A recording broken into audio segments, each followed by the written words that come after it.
한 구절씩 저와 여러분이 교대로 읽겠습니다. 도성 시온아 노래하여라, 이스라엘아 즐거이 외쳐라. 도성 예루살렘아 마음껏 기뻐하며 즐거워하여라. 주님께서 징벌을 그치셨다. 너의 원수를 쫓아내셨다. 이스라엘의 왕 주님께서 너와 함께 계시니 네가 다시는 화를 당할까 두려워하지 않을 것이다. 그날이 오면 사람들이 예루살렘에게 말할 것이다. 시온아 두려워하지 말아라. 힘없이 팔을 늘어뜨리고 있지 말아라. 주 너의 하나님이 너와 함께 계신다. 구원을 베푸실 전능하신 하나님이시다. 너를 보고서 기뻐하고 반기시고 너를 사랑으로 새롭게 해주시고 너를 보고서 노래하며 기뻐하실 것이다. 축제 때에 즐거워하듯 하실 것이다. 내가 너에게서 두려움과 슬픔을 없애고 내가 다시는 모욕을 받지 않게 하겠다. 때가 되면 너를 억누르는 자들을 내가 모두 벌하겠다. 없어진 이들을 찾아오고 흩어진 이들을 불러 모으겠다. 흩어져서 사는 그 모든 땅에서 부끄러움을 겪던 나의 백성이 칭송과 영예를 받게 하겠다. 같이 읽습니다. 그때가 되면 내가 너희를 모으겠다. 그때 내가 너희를 고향으로 인도하겠다. 사로잡혀갔던 이들을 너희가 보는 앞에서 데려오고 이 땅의 모든 민족 가운데서 너희가 명예와 칭송을 받게 하겠다. 나 주의 말한다. 제가 메시지를 매우 좋아해서 20번도 넘게 들어서 거의 외운 그 설교가 하나 있습니다. 오카노 목사님이 생존에 계실 때 사랑의 교회하고 여의도에 이제 온누리교회 여의도에 그 순복음교회하고 그래서 순복음교회 조영기 목사님이 사랑의 교회 부흥회를 이끄셨고요. 그다음에 이제 그 사랑의 교회 그 오카노 목사님이 순복음교회에 오셔서 사실 오순절 쪽하고 이 장로교회하고 오가는 일이 거의 없는데 서로 이렇게 부흥회를 이끄신 적이 있습니다.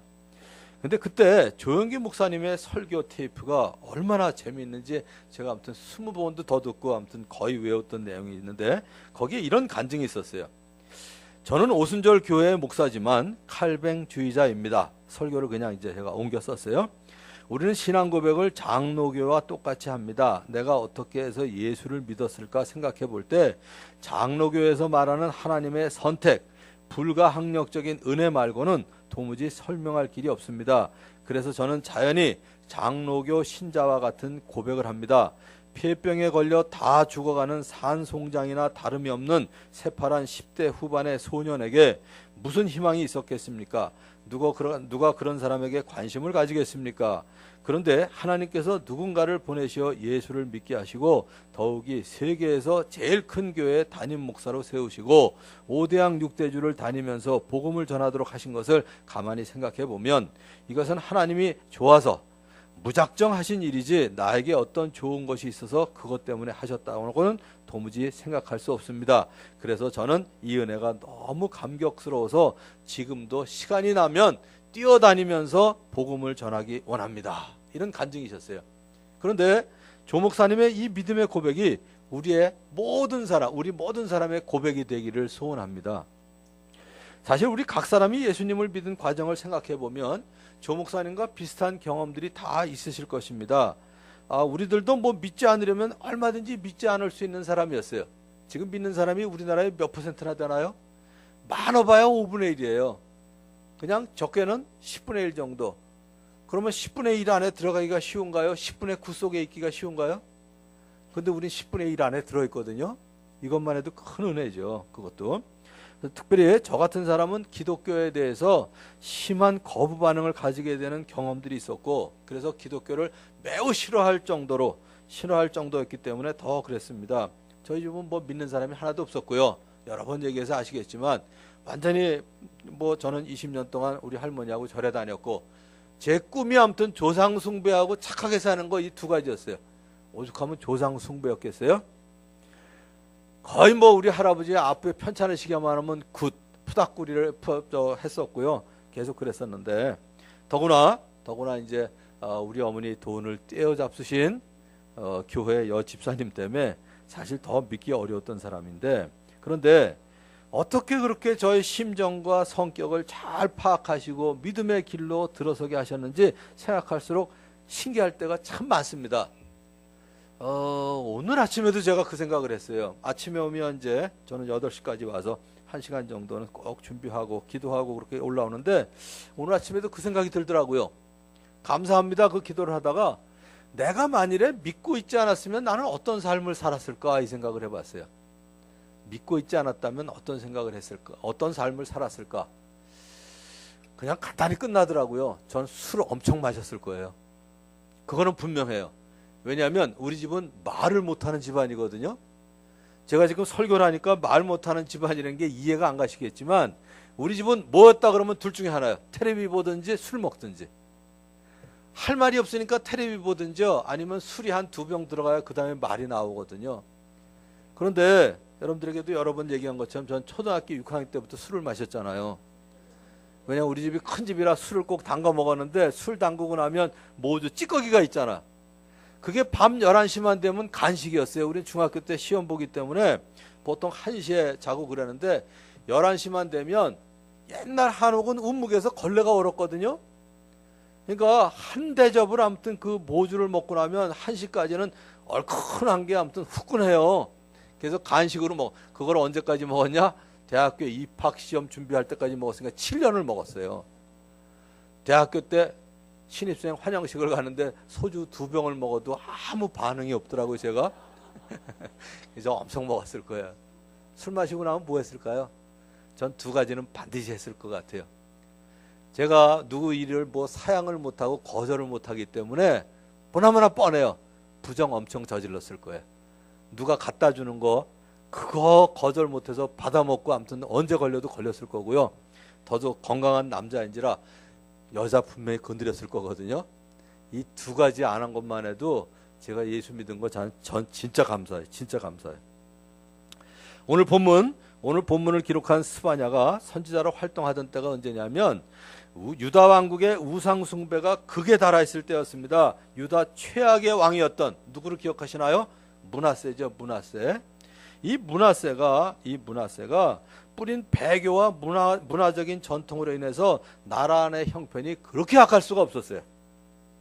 유다 전역에 바알상 아세라 신상을 만들고요. 더구나 예루살렘 성전 뜰에 1월 성신을 위한 단을 쌓고 심지어 성전에 아세라 목상을 세웠습니다.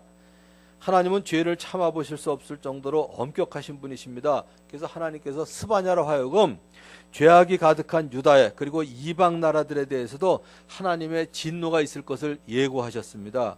그런데 그럼에도 불구하고 오늘 읽은 본문이에요. 그럼에도 불구하고 하나님은 우리로 인하여 기쁨을 이기지 못하실 정도로 우리에 대해서 사랑이 많으신 분입니다. 그래서 스바냐는 하나님의 진노 그 너머에 있는 하나님의 치료와 복을 지금 노래하고 있는 거예요. 그날의 모든 고통은 사라지고 하나님의 백성들은 천하 만민 중에서 명성과 칭찬을 얻을 것입니다. 우리도 스바냐와 함께 하나님께서 이루신 일을 기억하면서 또한 앞으로 이루실 일들을 기대하면서 하나님을 찬양하고 노래할 수 있기를 우리 주님의 이름으로 축원합니다. 자, 첫 번째는 뭐냐면 형벌을 벗어나게 하신 하나님을 찬양해야 돼요. 형벌을 벗어나게 하신 하나님. 이 스바냐서가 가장 두드러지게 말하고 있는 생각이 뭐냐면 제일 많이 나오는 단어 그게 어쨌든 그 책에서 제일 중요한 건데 주님의 날이에요. 주님의 날. 주님의 날. 이 책은 구약의 어떤 다른 책보다 주님의 날이라는 표현을 자주 사용하는데 이 책의 주제가 유다의 불순종에 대한 하나님의 임박한 심판입니다. 그러므로 이 책의 내용은 무서운 책망과 위협과 진노로 가득 차 있습니다. 그러나 사실 하나님의 책망과 징벌과 채찍은 보다 엄숙한 사랑의 표현이에요. 그래서 히브리서 12장 6절 아주 제가 좋아하는 말씀인데요. 주님께서는 사랑하시는 사람을 징계하시고 받아들이시는 아들마다 채찍질 하신다고 하나님의 사랑을 말하고 있습니다.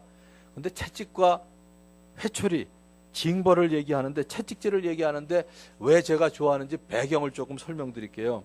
왜냐하면 이게 하나님의 엄숙한 사랑이라고 저는 생각하거든요.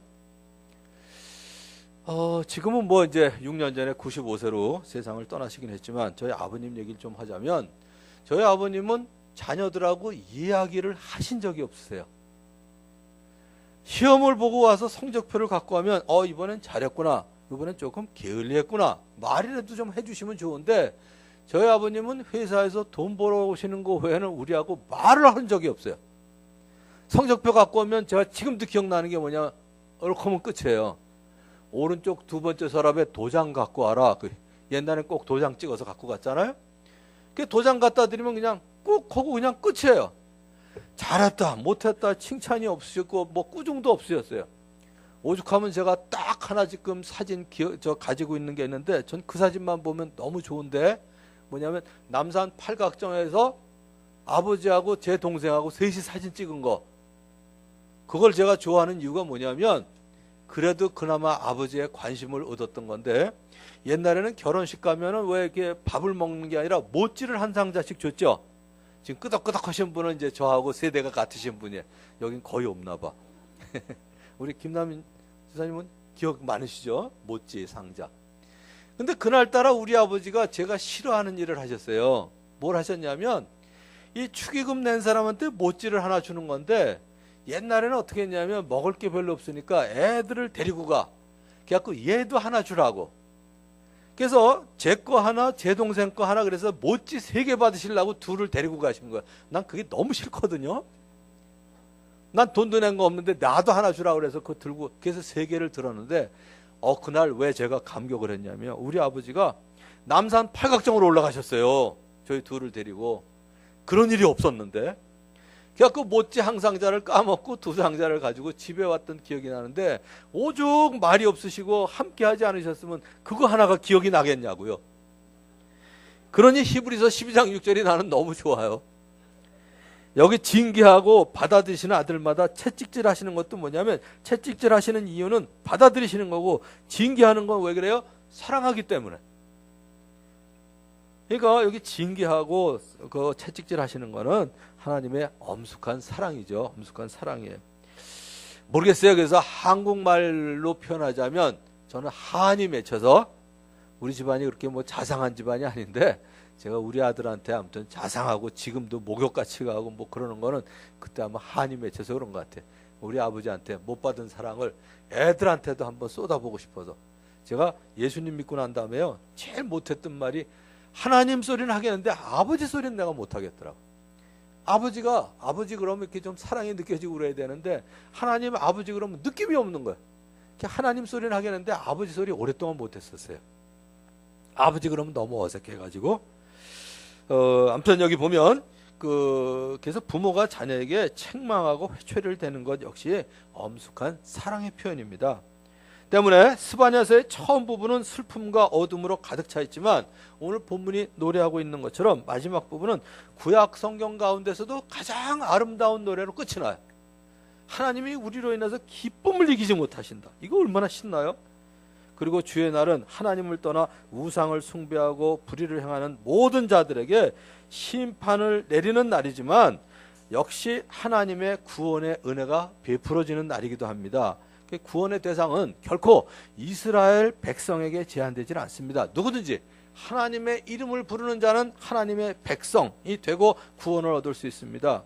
스바냐 시대에 사람들이 악을 행했던 것처럼 우리 모든 사람들은 죄로 인하여 하나님의 영광으로부터 떠나 있던 자들이었는데, 그러나 그리스도 예수 안에 있는 구원으로 말미암아 은혜로 값없이 구원을 얻게 된 것, 우리가 치러야 될 죄의 값을 십자가에서 대신 치르신 예수 그리스도로 말미암아 죄의 형벌로부터 벗어나게 해주신 하나님을 찬양하는 이 시간이 되길 바랍니다. 스바냐서를 저는 말씀을 준비하고 나면 꼭 그 다음에 이제 말씀에 대해서 적용하고 은혜 받을 일이 꼭 일어나더라고요. 하나님이 나로 인하여 기쁨을 이기지 못하신다는 얘기가 뭘까? 어저께 경험을 했어요. 저 뒤에 김태정 장로님이 앉아 계신데, 김태정 장로님이 얼마 전에 이제 아반떼 차를 새로 산 일이 있었거든요. 근데 아무튼 뭐 저 주차장에다 세워놨는데 아마 옆차가 이렇게 긁고 갔나 봐요. 그래서 얼마나 그랬나 그러고 보니까 그냥 거의 제 머리통만하게 왼쪽 범퍼가 시꺼매져 있더라고요. 그리고 이제 범퍼가 이제 뭐 드러나고 뭐 이제 그랬대요. 그래서 이제 범퍼는 다시 달았는데, 아무튼 뭐 그걸 근데 어저께 우리 집 주차장에 그 선교관 주차장에 차를 세워놓고 이제 어디를 가셨는데, 제가 집에 들어가다 보니까 그게 보이는 거예요. 얼마나 진짜 검은가 그랬더니 진짜 거짓말 안 붙어 거의 내 머리통만큼 왼쪽 범퍼가 이렇게 시꺼멓더라고요. 저는 그런 걸 보면 또 가슴이 뛰거든요. 이게 긁힌 거냐 묻은 거냐 이런 걸 또 가서 파악을 해야 되는데 가서 손톱으로 이렇게 긁어봤더니 긁어지더라고요. 그러니까 까진 게 아니라 묻은 거야. 그래서 어저께 제가 깨끗하게 닦아놨거든요. 하얗게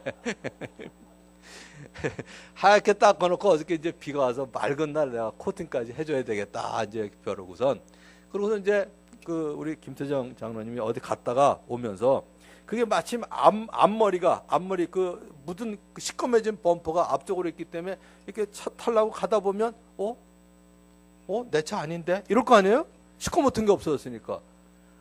그러니까 놀래가지고 전화가 올 때를 기다리는데 전화가 안 오는 거예요. 분명히 차는 없어졌는데 그래서 1시간 정도 기다렸어요. 집에 갈 때까지. 근데 1시간이 지나도 연락이 안 와요. 그래서 견딜 수가 없어서 전화를 걸었죠. 범퍼 깨끗해진 거 봤어? 그랬더니 그래요. 그래서 내려가 보라고. 그랬더니 와가지고서 이제 뜬 그 목소리에다가 어떻게 닦았냐고. 그래가지고 아무튼 닦았다고 나중에 이제 근데 아무튼 그 뭐 생색을 내려고 그런 게 아니라 내가 잘했지 뭐 이게 뭐 자랑하는 마음도 있었겠죠. 근데 어쨌든 남의 차 같으면 내가 닦아줬겠어요? 저 옆집 차 같으면 안 닦아줘요. 우리 교회 식구 거니까 어쨌든 닦고 싶은 거예요. 그래서 아무튼 거의 새 걸로 해놓고 너무 좋아가지고 내가 우리 와이프하고요 우리 아들 며느리 4명한테 여기를 보라고. 왜 이전 거는 모르니까 그럴 때 제가 늘 쓰는 방법이 있어요. 내가 손본데가 있는데 손본데 찾아봐 그랬을 때 손본데가 어딘지 못 찾을 때 그 쾌감 아세요? 어저께 그런 일이 있었거든요. 오늘 딱 그 생각이 나더라고요. 우리 교회 장로님 차를 닦아놓은 것도 이렇게 좋은데 옆집 차 같으면 제가 닦겠어요? 하나님이 하나님의 자녀로 인하여 기뻐하며 기쁨을 이기지 못한다는 얘기가 이 얘기구나. 그러니까 가만히 생각해 봤어요. 만일에 우리 아들 차라면 난 더 닦았을 거라고요. 그러니까 하나님이 나로 인해서 기쁨을 이기지 못하여 하시고 잠잠히 사랑하신다는 얘기가 바로 이 얘기구나 하는 그런 생각을 한번 해봤습니다. 그런데 이 앞에서 말씀드린 대로 장로교의 핵심이라고 말하는 이 칼뱅주의 첫 번째가 뭐냐면 전적인 타락이에요. 오늘 제가 여관에서 주일날 이렇게 어려운 얘기 안 하고 목회서신에 어려운 얘기 안 쓰는데 일단 장로교의 핵심 그러면 튤립 그래가지고 TULIP라 이 정도는 알아두시는 게 좋을 것 같아서 오늘은 한번 써놨어요. 다 외우실 건 없고요. 그냥 갖고 계시다가 가끔 장로교가 이거구나 하는 걸 보시면 되고 또 알미니안주의라는 감리교가 이거를 비평하는 게 뭔지를 같이 써놨어요. 거기에. 근데 아마 여러분들이 보시면 그 얘기가 그 얘기일 거예요. 그 같은 얘기인데 관점만 다른 건데 왜 싸우나. 대강 신학자들이 대강 그러세요.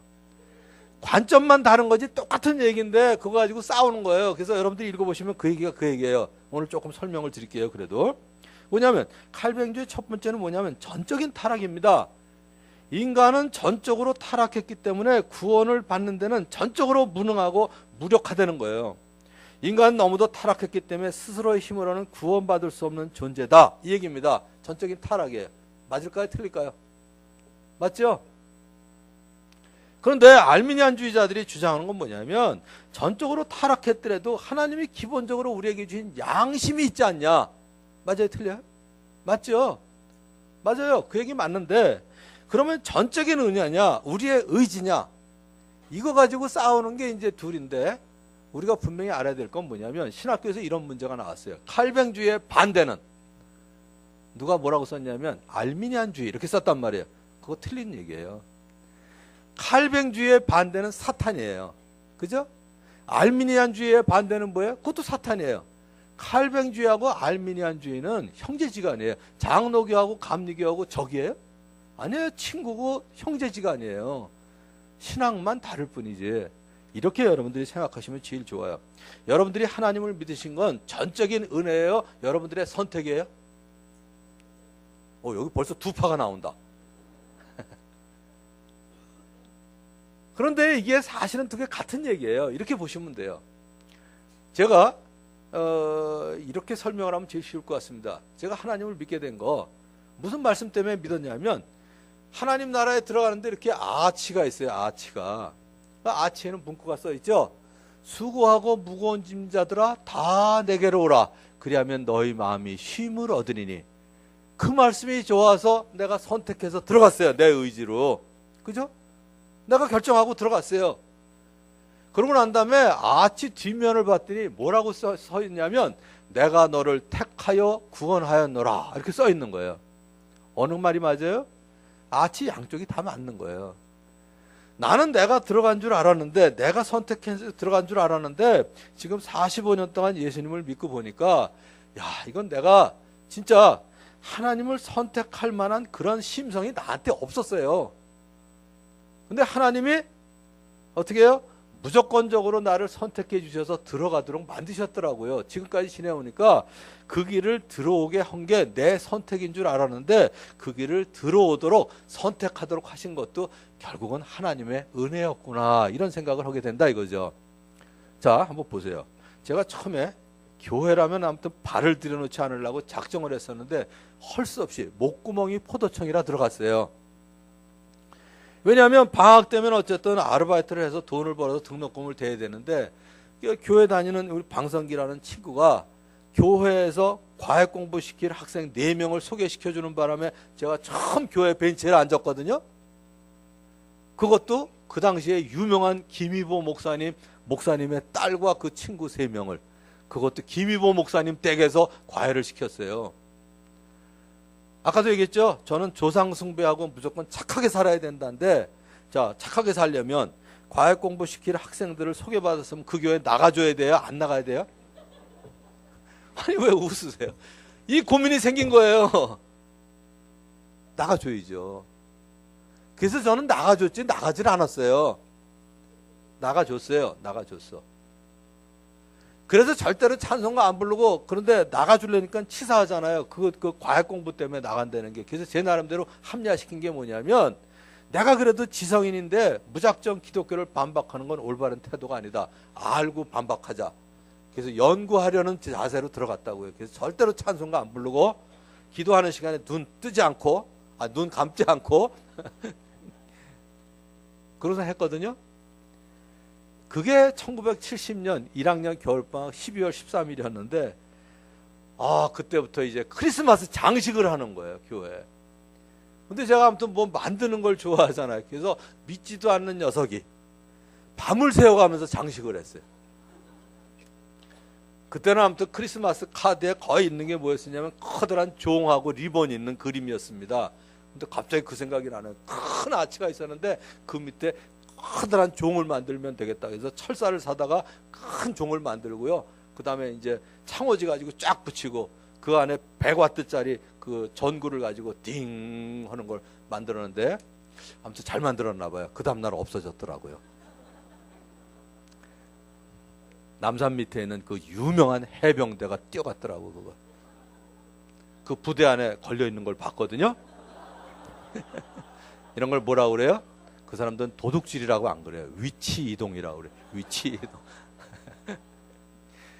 그러면서 아무튼 이제 이게 그 문화에 익숙해지기 시작했는데, 제가 믿게 된 과정 보면 너무 재밌어요. 근데 우리 방성기라는 친구가 선교단체를 또 데리고 간 거예요, 저를. 근데 저보다 1년 전에 믿었던 친구들은 이미 한 주일에 2구절씩 암송을 했더라고요. 또 지기가 싫으니까 하루에 3구절씩 암송을 했어요, 저는. 그 친구들이 일주일에 2구절 했는데, 그러니까 한 100구절 외운 거를 2달 외우니까 다 따라잡았어요. 심지어 헌금도 제일 많이 하는 친구가 그 당시에 2,000원 하길래 저도 2,000원 했거든요. 지기 싫어서. 그러다가 이제 여기까지 왔어요, 제가. 한 가지 분명히 믿는 거는, 이거는 내 선택은 아니더라고요. 전적으로 타락해 있었는데, 하나님께서 내가 하나님께 등을 돌리고 원수로 지내고 있을 때 하나님의 아들 예수 그리스도께서 돌아가심으로써 하나님과 더불어 화목하게 하는 길을 열어주셨습니다. 그래서 이게 바로 칼뱅주의 2번째 무조건적인 선택이에요. 여러분 한번 생각해 보세요. 뭐 선한 구석이 있어서 우리를 선택하셨을까요? 우리 됨됨이를 보거나, 아니면 우리의 뭐 아무튼 뭐 선한 행동, 이게 아니라 하나님의 선하신 뜻대로 무조건 우리를 선택하신 그 은혜죠. 그 은혜에 대한 노래가 여러분의 마음과 입에서 그치지 않기를 우리 주님의 이름으로 축원합니다. 자, 그 다음에 이제 두 번째가 뭐냐면, 그러니까 첫 번째는 뭐냐면 우리도 죄로 말미암아 사형을 받을 수밖에 없었는데 우린 중간에 뭘 한 거예요? 특별 사면을 받은 사람들입니다. 특별 사면. 그래서 오늘 본문의 시작이 뭐냐면 노래하라, 기쁘게 부르라, 즐거워하라는 명령형으로 계속 시작되고 있는데, 하나님의 백성들이 해야 될 중요한 일은, 가장 중요한 일은 우리 가운데 계신 하나님을 기뻐하는 것입니다. 하나님께서 구원을 베푸실 것을 즐거워하는 건데, 하나님은 우리로 인하여 기쁨을 이기지 못하여 하시며 잠잠히 사랑하시며 우리로 인하여 즐거이 부르며 기뻐하시리라고 하셨습니다. 그리스도인의 신앙 여정도 마찬가지입니다. 그리스도인이란 마음속에 예수 그리스도를 모시고 거듭난 사람들입니다. 다른 사람들과 마찬가지로 죄로 말미암아 사형 선고를 받은 사람들이거든요. 그런데 집행이 되기 전에 우린 특별 사면을 받은 사람들이에요. 특별 사면을 받았을 뿐이지 우리가 완전히 뭐 변화가 됐다든지 의로워졌다든지 그건 아니잖아요. 쉽게 얘기해서 여러분들이 믿기 전이나 믿은 후에 얼마나 많이 변화되셨어요? 뭐 그 사람이 그 사람이죠. 여전히 죄성을 가지고 있는데 우린 특별 사면을 받았습니다. 특별 사면을. 그래서 우리는 여전히 죄의 권세와 싸우고 있는데도 불구하고 결코 우리를 버리지 아니하시고 우리 가운데 계시면서 우리를 기뻐하시며 즐거워하실 하나님을 노래하는 거죠. 그런데 우리가 더 기뻐해야 될 이유가 있습니다. 하나님의 선택이라는 말 자체가, 선택이라는 말은 뭐냐면, 선택이라는 말은 뭐냐면 이게 제한되어 있다 이 얘기 아니에요? 선택이라는 말은 다 선택한 게 아니라 부분적이니까 이게 제한된 거. 그래서 칼뱅주의 세 번째가 뭐냐면 제한 속죄입니다. 근데 이 선택된 사람의 수가 얼마인지는 우리가 알 수가 없어요. 근데 하나님은 얼마큼을 선택하기를 원하시냐? 세상 사람 다를 선택하기 원하세요. 그래서 요한복음 3장 16절이 그거죠. 하나님이 세상을 이처럼 사랑하사. 다 선택하기를 원하세요. 다 선택하기를 원하시는데 그런데 선택된 사람의 수가 얼마큼인지는 우리는 알 수가 없어요. 하나님밖에 모르세요. 근데 여러분들이 속지 말아야 될 게 뭐냐면 유대인들 가운데 한 지파에 12,000명씩 12지파니까 14만 4천 명이잖아요. 저는 이 숫자는 세 가지고 12,001명째부터 너는 나가. 전 절대로 이건 아니라고 봐요. 왜냐하면 12이라는 숫자는 하나님의 완전한 수를 얘기하거든요. 그러니까 유대인들의 완전한 수가 오기를 원하시는 마음으로 14만 4천 명이지 하나 둘 줄 세워놓고 14만 4천 명에서 끊으실 하나님은 아니다 이거죠. 그러니까 이 이단들이 14만 4천 안에 들어가야 된다 이 얘기는 절대로 믿지 마세요. 그건 말도 안 돼요. 더구나 우리는 유대인이에요? 아니에요? 아니에요. 우리는 이방인입니다. 우린 유대인도 아니고 이방인인데 유대인들이 그 숫자 외에 온 나라와 족속과 백성과 방언에서 아무라도 셀 수 없는 큰 무리가 흰옷을 입고 종려나무 가지를 들고 이렇게 노래한다 그랬거든요. 구원하심이 보좌에 앉으신 우리 하나님과 어린 양에게 있도다. 이 노래를 부르게 될 것을 약속하셨습니다. 더구나 우리는 14만 4천하고는 관계도 없어요. 그 후에 허다한 무리 속에 들어있는 게 우리들입니다. 우리들. 그런데 하나님의 가족의 한 사람이 된 것도 내가 잘나거나 재수가 좋아서 들어간 게 아니고요. 아까 조 목사님 말씀대로 불가항력적인 은혜로 되었다는 거죠. 그렇게 몰아가신 것 같아요. 저를 믿도록. 그걸 뭐라 그러냐면 불가항력적인 은혜라고 그래요. 그래서 제가 우리 방성기 목사를 어디 가면 이제 지금은 이제 둘 다 목사가 됐지만 우리 방성기 목사를 소개할 때 제가 그래요. 영원한 생명의 은인이라고. 또 하나는 영원한 생명의 은인이라고. 두 가지 말이 다 돼요. 영원한 생명의 은인이고 영원한 생명의 은인이고. 전 그래서 우리 방성기 목사가 늘 고마워요. 볼 때마다. 야, 저 친구 아니었으면 지금 내가 어떻게 살았을까 하는 생각을 하거든요. 그런데 그 과정을 보면 불가항력적으로 하나님이 인도해 주신 거예요. 자, 하나만 더 예를 들게요. 제가 여러분들에게 자랑할 거 하나 있어요. 제가 19년 동안 개근을 했거든요. 이게 자랑인가 답답한 건가 모르겠는데 아무튼 제가 지각 한 번 안 하고 아무튼 개근을 했어요. 19년. 유치원부터 시작해서. 이 나이에 유치원 다니신 분 별로 안 계신데요. 저는 유치원을 다녔어요. 왜 그러냐면 6.25 때 형님 두 분, 누님 한 분 돌아가셨기 때문에 11년 만에 본 손주라 우리 할머니가 그 싫어하는 성당, 여기 한강 건너 대방성당에 성모 유치원이 있는데 이 손주 귀여운 맛에 그 싫어하는 성당에서 운영하는 성모 유치원을 보내신 거예요. 그때부터 제가 19년을 개근했는데 제가 개근한 줄 알았어요. 그런데 저는 중고등학교 다닐 때 5시 반 첫 차를 탔거든요. 아낀다고 전차를 탔는데 한 번도 결석 지각을 한 적이 없다 이렇게 생각을 했는데 우리 어머니는 저한테 찬밥을 먹이신 적이 없어요. 밥을 굶기신 적도 없고 60년대에는 어디다 했어요? 꼭 연탄불에 밥을 하셨다고요. 그럼 우리 어머니 몇 시에 일어나셨나요? 적어도 4시 반 이전에 일어나신 거 아니에요? 제가 중학교 졸업식 때 그걸 알았어요. 우리 어머니는 초등학교도 못 나오셔서 한글 모르시는 분이세요. 그래서 저희 학교에 오신 적이 한 번도 없어요.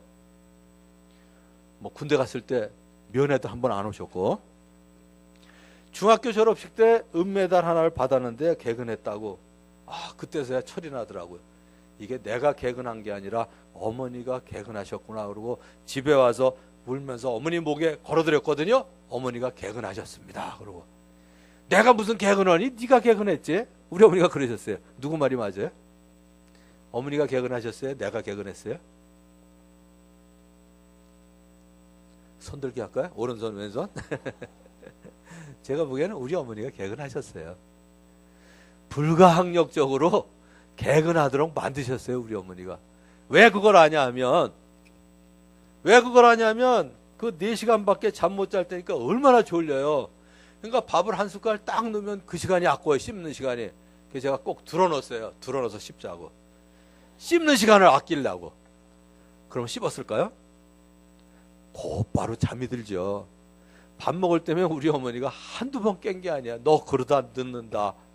물론 이제 욕도 좀 하셨죠. 이 우라질름 뭐 아무튼 이제 그렇게 깨워가지고 먹여가지고 어쨌든 19년 동안 개근했으니까 우리 어머니가 개근하신 거죠. 뭐 저는 하나님의 은혜가 똑같다고 봐요. 얼마든지 하나님을 등지고 떠나갈 수 있었던 우리들에게 전적으로 부패해서 내 힘으로는 하나님을 믿을 수가 없었던 우리들을 또 끝까지 지금 45년째 이 믿음을 갖고 있기가 힘든 나에게 계속해서 아무튼 이끌어 주시는 하나님을 노래할 수 있는 저와 여러분이 되기를 주님의 이름으로 축원합니다. 이제 마지막 세 번째는 뭐냐면 그날에 우리를 이끄실 하나님이에요. 여기 유다의 이말 진노, 이방 나라들에 대한 진노를 예고했던 스바냐가 끝으로 이스라엘과 열방을 회복시키시는 하나님을 노래하고 있습니다.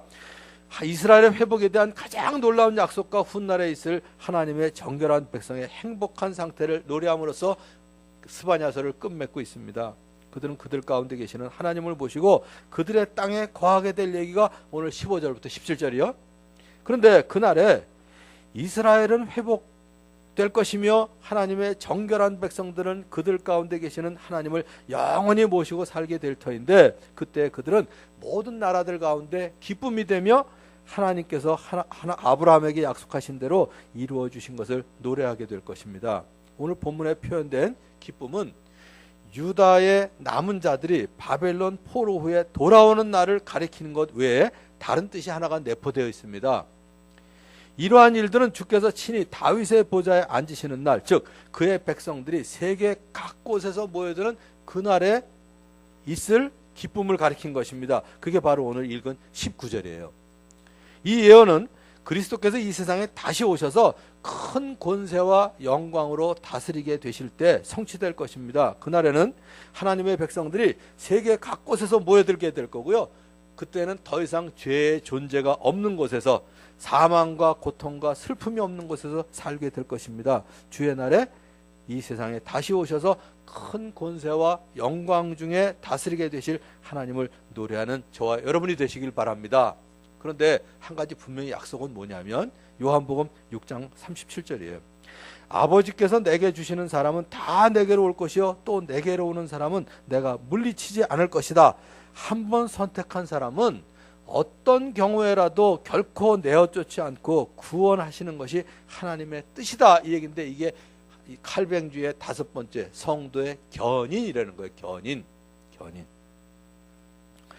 이 성도의 견인이 뭐냐면 하나님께서 선택하여 믿게 하신 자들을 끝까지 책임지시고 구원하신다는 이야기인데, 하나님이 선택하셔서 자기 것으로 소유하신 그 백성들은 어떤 방법을 통해서든지 구원하시고, 일단 구원한 사람은 반드시 하나님 나라에 들어가도록 끝까지 책임져 주신다는 말입니다. 자, 그럼 이제 여러분들이 궁금한 게 있죠. 어때요? 맞아요, 틀려요? 지금 얘기한 게? 갑자기 그런 사람이 떠오르지 않나요? 잘 믿다가 지금은 하나님 안 믿고 그냥 개판으로 살거나 기독교 반대, 심지어 기독교를 반대하는 사람들도 있잖아요. 학자들 중에. 이걸 어떻게 해야 되냐 이거예요. 두 가지 다 이해할 수 있는 말인데, 저는 그렇게 생각해요. 정말 하나님께서 선택하셔서 하나님의 백성으로 소유한 사람이라면, 그 사실을 아는 사람이라면 절대로 타락하지 않을 거다 이거예요. 저는 만일에 지금 하나님을 등지고 타락한 사람이라면 예수님 믿는다고 할 당시에 개념이 전 잘못됐다고 봐요. 한 가지 여러분들이 생각해 보세요.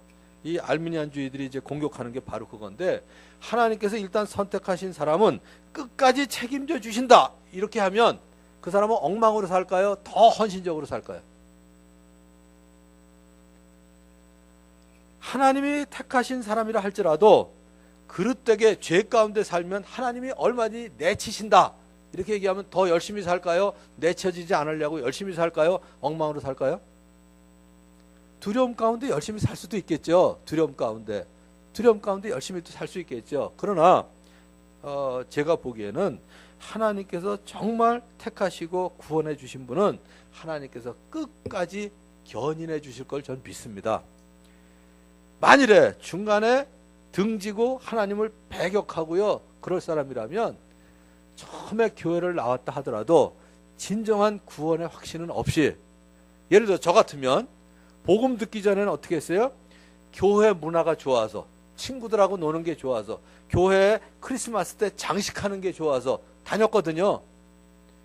얼마든지 그 이후에 유혹이 오고 내 욕심에 끌리면 그런 기독교면 얼마든지 버릴 수 있죠. 그러나 진정 하나님의 구원을 믿고 그 전적인 타락 가운데 찾을 수 없는 그 하나님을 하나님께서 불가항력적으로 믿게 하셨다면 그 은혜에서 어떻게 떠나겠어요? 거기서 어떻게 떠나겠어요? 우리 어머니가 아무리 욕을 하셔도요, 우리 어머니가 저한테 실망스러운 일을 많이 하셔도 저는 끝까지 우리 어머니를 공경해야 된다는 마음이 있었어요. 왜요? 19년 동안 저를 개근시켜준 우리 어머니 은혜를 아는 이상은 무슨 얘기를 하시고 무슨 섭섭한 일을 해도 우리 어머니를 공경하는 마음을 버린 적은 없어요. 하나님에도 똑같지 않을까요? 하나님께서 나를 구원해 주신 그 은혜를 안다면 하나님 등지고 나갈 수가 없죠. 그걸 모르니까, 모르고 믿는다고 스스로 생각했기 때문에 그럴 수 있겠지만, 자, 이제 결론을 맺습니다. 두 가지가 그냥 관점이 다른 거지 다 같은 얘기다 이렇게 보시면 돼요. 그래서 결론을 맺을게요. 하나님은 나를 죄의 형벌에서 벗어날 수 있도록 전적으로 부패한 나를 조건 없이 선택해 주셨습니다. 하나님이 선택한 사람들의 수가 한정되어 있음에도 불구하고 나를 하나님의 가족의 한 사람으로 선택하여 주시고 불가항력적으로 예수님을 나의 구주로 영접하게 하셨습니다. 이제 하나님은 나를 하나님의 사랑에서 결코 끊어질 수 없도록 붙들어 주시고 죄의 존재가 없는 영원한 나라에 이르기까지 끝까지 견인해 주시고 이끌어 주실 것을 약속하셨습니다. 생각할수록 신비로운 구원을 나에게 베풀으신 은혜를 마음에 간직하고 살면 세상찜이 아무리 무겁더라도 어렵더라도 우리는 찬송할 수 있습니다. 아, 하나님의 은혜로 이 쓸데없는 자 왜 구속하여 주는지 난 알 수 없도다. 내가 믿고 또 의지하면 내 모든 형편 잘 아는 주님 늘 돌보아 주실 것을 나는 확실히 아네. 때로는 내가 이해할 수 없는 인생의 어려운 벽을 만나도, 내 아들이 군대에 다 합격하고 들어가는데 일주일 만에 돌아왔더라도 이 힘으로 능히 뛰어넘을 수 있는 여러분이 되실 것을 주님의 이름으로 축원합니다.